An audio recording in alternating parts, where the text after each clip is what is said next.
On today's Locked On NBA Game Night, NBA Saturday night at the All-Star Weekend, McClung saved the day with the dunk contest. Are more stars going to start to participate? Perhaps they've already been alluding to that. And the three-point contest and the interesting disqualifying skills competition all went down tonight. When that final buzzer rings, you know it's time for Locked On NBA Game Night. All the post-game reactions to every game across the league, every single night, with insights only the hosts at Locked On can provide. It's the true NBA fans' one stop for all the action. Every game, every night. It's Locked On NBA Game Night. Tipping off now.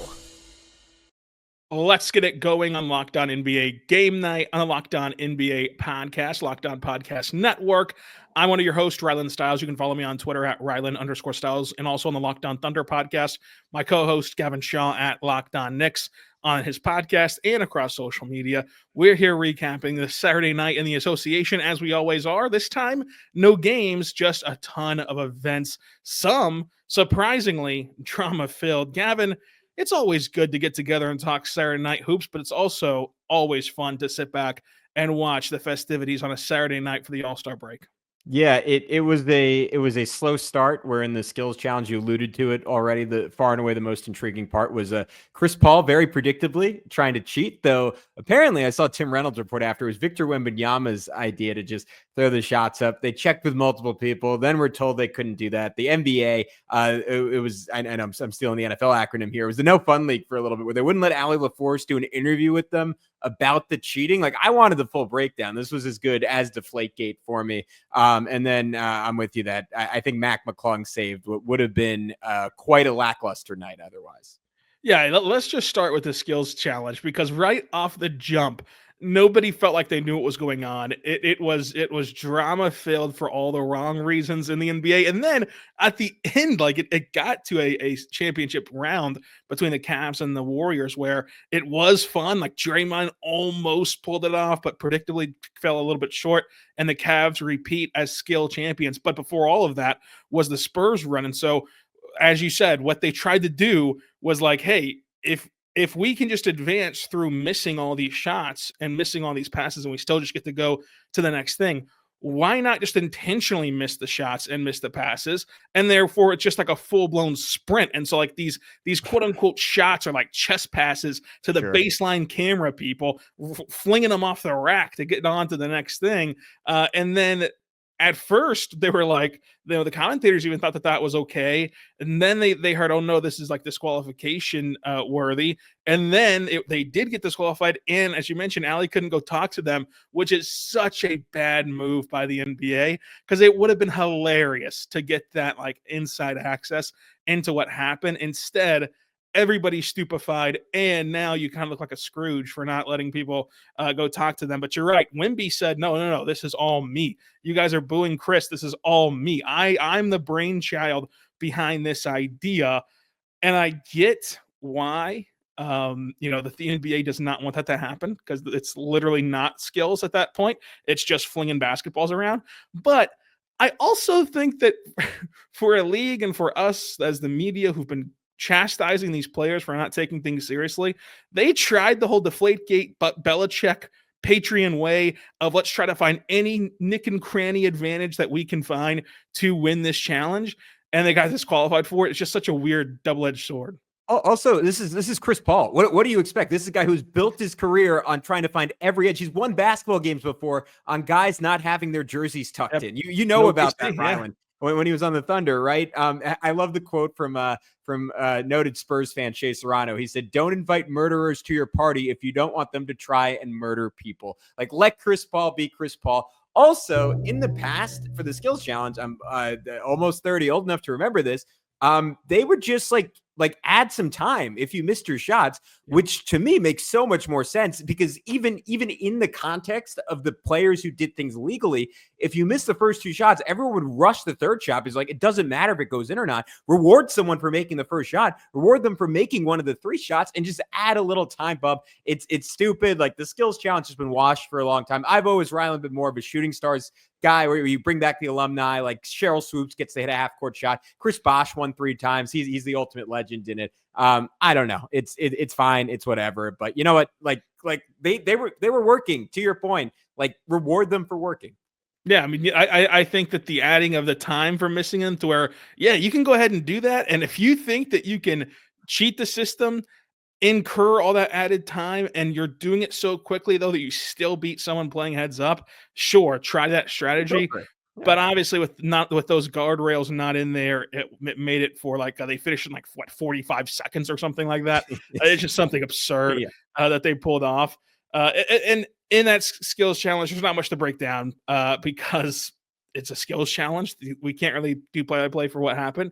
But the Cavs, they did it back-to-back champs. The 2 of 3 competitions were won by back-to-back winners, and in the dunk contest case, 3 straight. But the Cavs pulled it off again. But that dunk contest, it stole the show. It was what was the sleepy, pre-game aspect of it, like heading into it, it was overlooked. But once we got into the dunk contest, and we're going to talk a ton about Mac, I thought that Stephen Castle was really good in it. Like, as far as like what we've come to know, the active NBA players standards in that competition, I thought Castle's the best we've seen in quite a while of an active. Hey, he's like legitimately a part of the rotation kind of star in this, and he played really well in the dunk contest. He just couldn't outdo Mac McClung, who's truly like a professional dunker. Like, he probably has a better career with the Globetrotters or with those halftime traveling acts that do these crazy dunks to entertain you between games than he does in professional basketball. But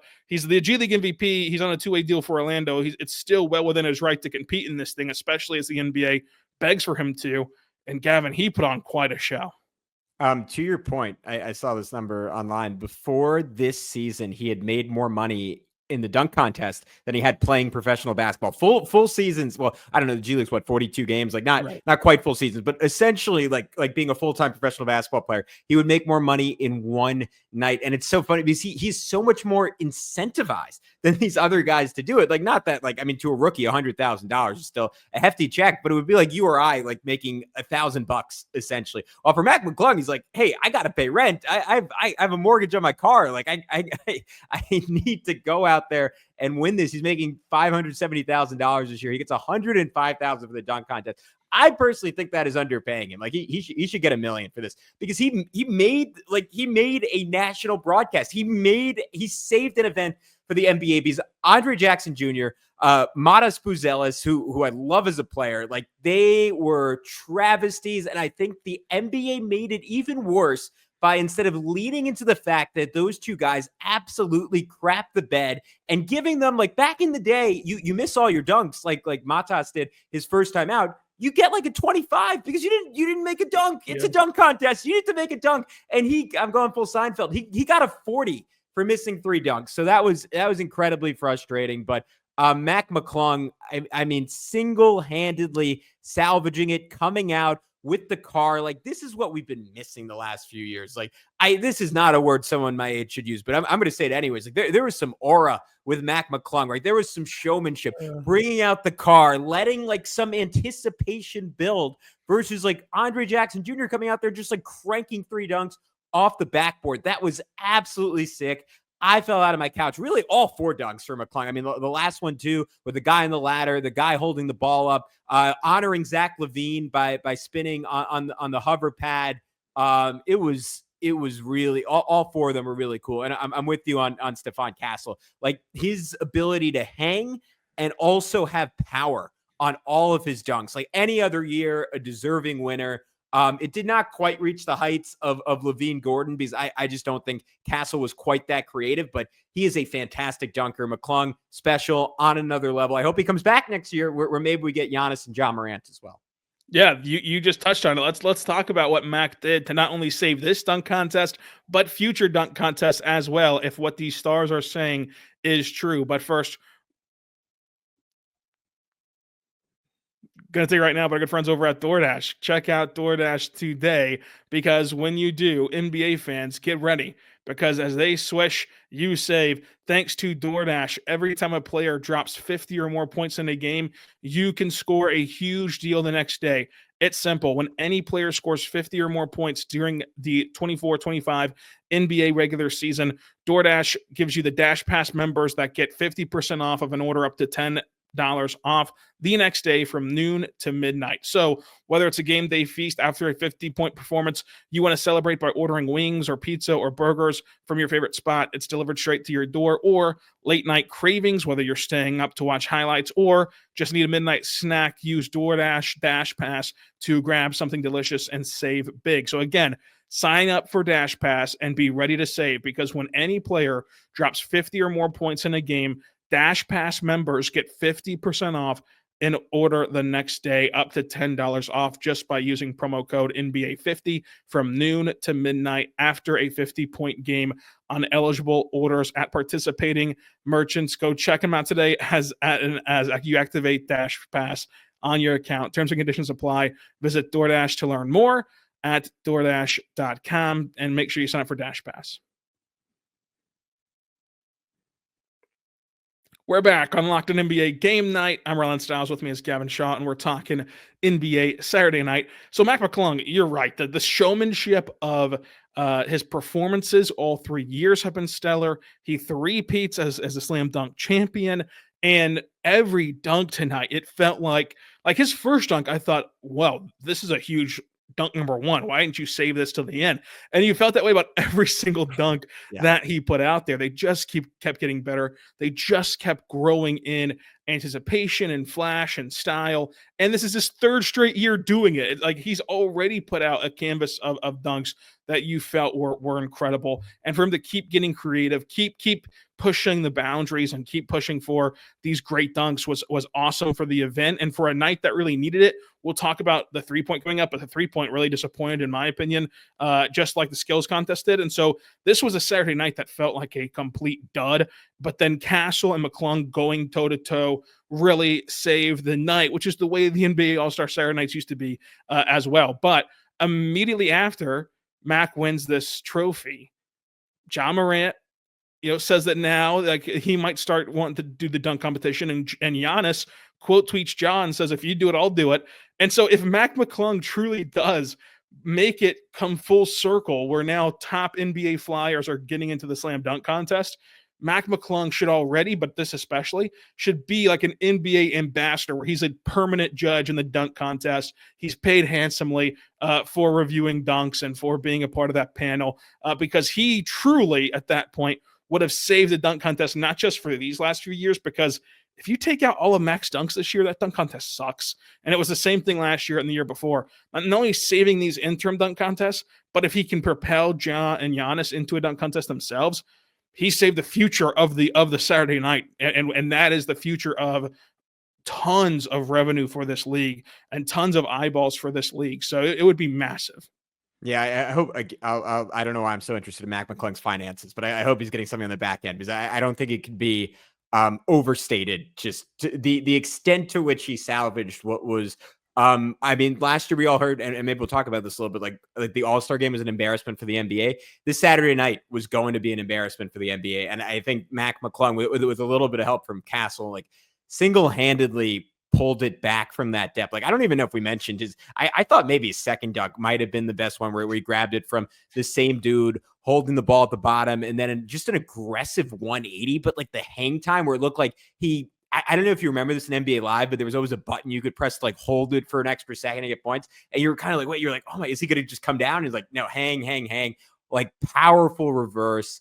Castle was awesome. My only take is that if Ja and Giannis come back, I think Mac has to come back one more year to compete with those guys. He's been beating nobodies, right? I guess in dunking terms, like give me Ja, Giannis, Zion, if he's by some miracle is healthy enough and at a low enough weight, would be incredible. Yeah, now that would be really fun. Do we finally get LeBron back? Year 23, Jordan year? Could that happen? Oh, that's actually a really big story. Like, what if he just announces in August, like, yeah, this is it for me, but I want to do everything. I want to do the dunk contest. I want to do the 3-point contest. I want to do everything. Sophomore game, I'm back. Yeah, it's with Adam Silver, he could do like let's try the G League OGs Rising Stars. Oh wait, it's him and Bronny on one team.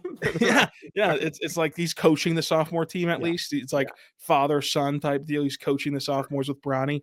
But yeah, McClung was awesome. The 3-point competition was not, though, to me. I thought that there was way too many dud performances in the 3-point contest. I thought that Buddy Hield went on a heater, which was fun to watch. Tyler, but it kind of ends anticlimactically, except for when Buddy got to that last rack and he went 4 for 5 instead of 5 for 5, whenever he could have won the competition if he swept that rack clean.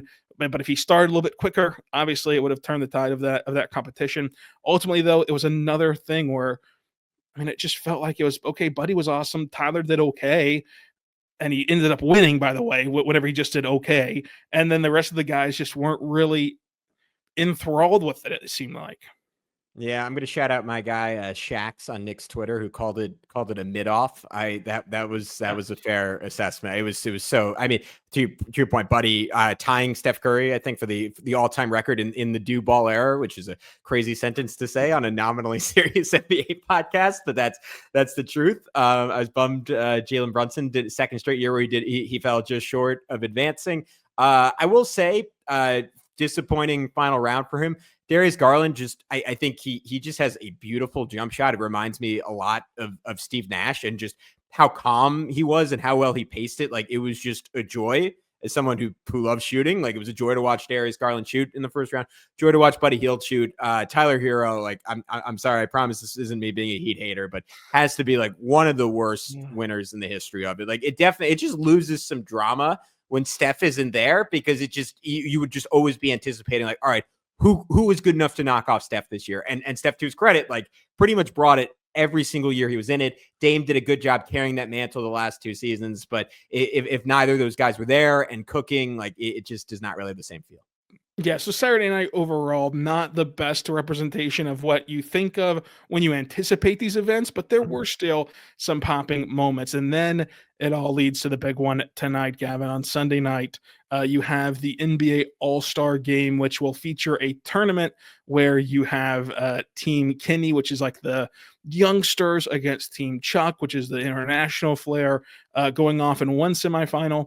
Then in the second semifinal, you have Team Shaq, which is the OGs, going up against Candace Parker, which is the Rising Stars winner from the Rising Stars tournament from Friday. And then after those 2 games to 40, they'll play in a championship game to decide who wins the NBA All-Star Game, which I think is now games because they're playing multiple of them. But Gavin, my thoughts on the new format, I just think that I get you want them to play harder. Hopefully that they do. But if not now, when? Like if for example, if the OGs don't come out there tomorrow or tonight and they're not just clicking on all cylinders in the sense of, you should really dig in for that first game and not want to even get close with the Rising Stars. Like, if even that doesn't push them to try, I don't know how you get them to try at that point. If nearly or actually getting beat by a bunch of younger players in the Rising Stars sense doesn't push them to go further. So I get the NBA still experimenting. I'm going to go into this open-minded. I just think it's kind of a now or never situation. Yeah, I'm actually I'm pretty excited for it, because I think the embarrassment factor is a powerful motivational tool. And I do think, like, I mean, when Steph Castle comes out there with the rookie sophomore team, like, they're going to be, and they I don't know if you saw this, they only had 7 players, so they get to sign Amen Thompson, which is arguably steps in as their best player. Like, you have 2 competitive demons between him and Castle. Like they're going to be going for the throats. And if Shaq, and the games are only to 40, so if you come out and you're, to your point, you're walking it up and you're doing BS like we typically see early in All-Star games, like, they could race out to, I don't know, let's call it a 26-12 lead. I think there's some real drama there. Like, I'm on the edge of my seat because those guys do not want to lose that game. I have a feeling they'd still be able to come back, but I think that could potentially be fun. Maybe it gets interesting in the final. I think the biggest thing to me is that you have the low score and you kind of capture the magic of the Elam ending, but it's 4 entire games. So overall, I like the shift. I'm curious to see how it works out. To your point, if this doesn't work out, like, do you just scrap it? Because I don't really, like, I don't think you can get any more gimmicky than they already are. Yeah, it just feels like there's nowhere left to go from here if this does not work. But I will say, I don't think that the OGs want to lose to Stephen Castle, with all due respect to Castle. And then also they did a good job of like without truly telling us, they told us that they rigged the draft to get these different groups. And you have the youngsters against the international teams, and like, can that sort of community of like the young all-stars want to prove that they're not like these first time feel good all-stars. Like, for example, J-Dub is not just an all-star because he's on a good team. And the international folks, like, they want to prove that that the basketball scene as a whole has shifted international, from just, USA. Like, all these different things that could motivate them, I think, is on the table, to where if it all strikes right, it could be really, really fun to watch on Sunday night, which I think is what they're hoping for. Yeah, I do think the quote unquote young guys, because Jalen Brunson is like 2 years older than Jaylen Brown and Jason Tatum. I think they're going to play hard, and then I think it's just like, I don't know, like is there an incentive for being like an international guy? Like, is there like, hey, we're not from America? That's our source of pride. I genuinely have no idea, but we're going to find out. And I am a big fan of competitive all-star basketball. Bill Simmons, credit to him, he's always been on this. It is incredibly revealing when these games are close and these guys, like, historically do decide to get serious in the second half of the fourth quarter of these games.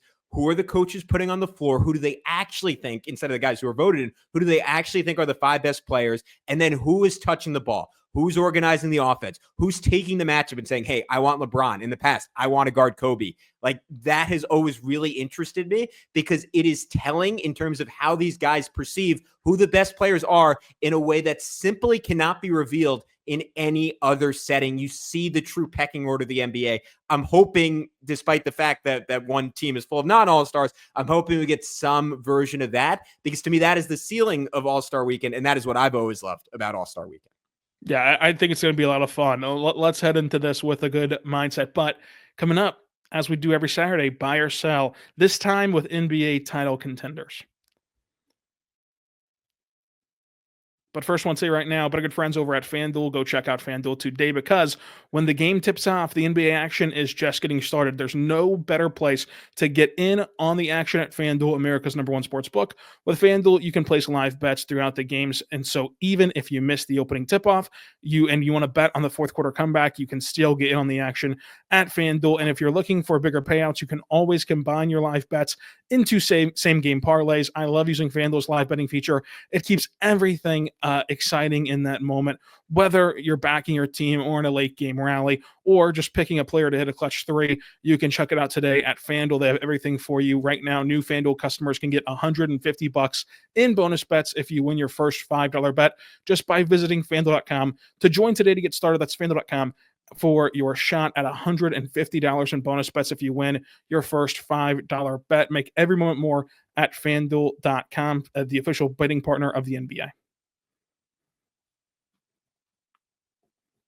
We're back on the Locked On NBA Game Night podcast. I'm Rylan Stiles. With me is Gavin Schall. Locked On Knicks for him. Locked On Thunder for me. Gavin, we always play buy or sell on Saturday night, and there's no NBA games to give us a jumping off point. So I'm going to throw out NBA teams to you. You're going to tell me if you buy or sell their contending status. Now, there's only a finite amount of teams that we would say can contend for an NBA championship. So to make this not just a sell fest, the qualification will be, do you buy or sell their ability to make a conference final? And that does open up the door a little bit for each side to advance further in this buy or sell list. So let's start it out with buy or sell. Here's an easy one for you. The Cleveland Cavaliers. I will easily buy the Cleveland Cavaliers to make the conference finals. I think something went really wrong if they don't. And then let's just do a combo pack here. Boston and Oklahoma City, buying both, that they easily can accomplish that. Yeah, I will go a step further and buy both to make the finals. And Boston may be a little stronger than Oklahoma City, but I would buy both to make the finals. Yeah, so I agree with all three of those. And then the rest of these get very interesting. The Denver Nuggets are soaring right now, winning 8 straight, and they're only half a game out of the number 2 seed for all of what we've seen, even on only the Saturday night show. We've documented them struggling at the start of the year, surging, being mediocre for a little stretch, and then now they're surging again. Buy or sell their status as contenders? I think no team has, maybe I'm overstating this because the Lakers getting Luka is certainly really interesting, and the Warriors adding Jimmy certainly changes my mind. But I'll say there are very few teams that I've changed my opinion on more since the first, let's just say 15 games of the season than the Denver Nuggets. I mean, Jamal Murray looked like dead as a basketball player. And in turn, the Denver Nuggets, with all the depth they've lost the last 2 years, look dead as a basketball team. Well, he scored 55 points in a game this week. Nikola Jokic, apologies to SGA, is still in my mind the clear-cut best player in the world. I am absolutely buying them to make the conference finals, and I think when they get there, they're going to give Oklahoma City a hell of a run for their money. I think they are far and away the second safest team in the Western Conference. Yeah, so I'm buying it as well, especially in this West. I think that a lot of teams have an argument. However, only one team has Jokic. Only one team has the bona fide best player in the world. And we see time and time again throughout the course of NBA history, come playoff time, if you have the best player in the world, you have an amazing chance for them to just drag you through the wars and get you to at least the conference finals. And it's not as though he has a terrible cast. Like, yes, the depth is in question in Denver, but if they're healthy at the end, and you're only having to see Jokic off the floor for like 8 minutes, or these small windows of time where you don't have Jokic, you can put a lineup on the floor always around Jokic. That's a net positive. And then can you just survive those 8 minutes? Can you not get murdered in those 8 minutes? I think that they're good enough not to where they are going to be a really, really good team. Now, your New York Knicks are very interesting. Speaking of a lack of depth, they've won 2 straight, but they're 8-2 in their last 10. Buy or sell, your Knicks can make a conference title run or better? I am going to buy it, but I almost think it's contingent on something really bad happening the next few weeks and them falling to the 4 seed, because I think I would very slightly favor the Cavs in a series against the Knicks, but it would be maybe 53% to 47%. I very much think the Knicks are capable of beating Cleveland Cavaliers. I very much do not think they're capable right now of beating the Boston Celtics. I think if they're willing to change some things from a lineup and strategy perspective, and if Mitchell Robinson comes back and is playing the same basketball he did at the beginning of last year, which is a stretch given all the time he missed, and it's a stretch that, I mean, similar to Joel Embiid, if he could even stay healthy, but I think they need to lean a little more into Deuce McBride, a little bit more into their 3-point volume. There's a world where they get incredibly hot and upset Boston. I don't think it's particularly likely. The Celtics are just a devastatingly bad matchup for them, for a team that was built to beat Boston. Let's stay in the East for what I think is the last East team, the Milwaukee Bucks. Buy or sell? I am going to I will buy it, because Giannis is the best player in the series with the Cavs. They played 3 times this year. Take away from that what you will, because 2 of the games were, I think we covered one of them, were in early November, and they were decided by a combined 3 points. But I go back to that series against Indiana last year where they had all the injuries and they had no business. But like, Dame's just been there, done that before. Like, they don't have Chris Middleton anymore, but he had been there, done that before. And even with all the injuries, they were competitive with the Pacers. I think there's something to be said for the fact that Giannis has won a championship. Dame has been to a Western Conference Finals. We have seen Cleveland barely scrape their way out of the first round. Cleveland on paper is just a dramatically better basketball team, so I don't consider it particularly likely. But I unlike most people, I think you were in agreement with me last week. I really like the Kyle Kuzma addition. Great stat from Locked On Bucks host Justin Garcia. He's been a 90th percentile defensive rebounder the last 4 years. In 4 or 5 games in the Bucks, he's been 100th percentile. I think it allows them to replicate some of that toughness, some of that just like overwhelming size defensively they've had in the past, insulate Damian Lillard a little bit more, where they just felt creakier with Chris Middleton, even if Middleton is still a far more skilled scorer than Kuzma. So I'm a believer in the Bucks. And I will just say real quick, I buy the idea that the Indiana Pacers can do it. I would not consider it particularly likely, but we saw them get there last year. We saw a bunch of guys on that team, namely Pascal Siakam, who are totally unafraid in a playoff series. I don't think they beat the Cavs, but I don't think it's outside the realm of possibility that they could beat the Cavs. Basically, if you don't have the Celtics on your side of the bracket, I kind of give you a chance. Yeah, the door does open. I would buy Milwaukee for those same reasons, and buy New York, because like our parameters here are just getting to the conference finals, which I think that you can easily see a route to that for whatever the X factors would have to be. Now in the Western Conference, we've done the Thunder, we've done Denver. Memphis. Memphis is the team I'm most interested in your answer from, because I watched Memphis take on a very shorthanded Thunder team, and Memphis for a rare time this year was fully healthy and at home, and the Thunder on the second night of a back-to-back, and the Thunder just whipped them. Like, where are you at with the Memphis Grizzlies? I'm selling, and I might have the same biased perspective you did, because it was one of the Knicks' better wins of the season when Memphis came to MSG. The Knicks totally shut them down, won by 25, 30 points.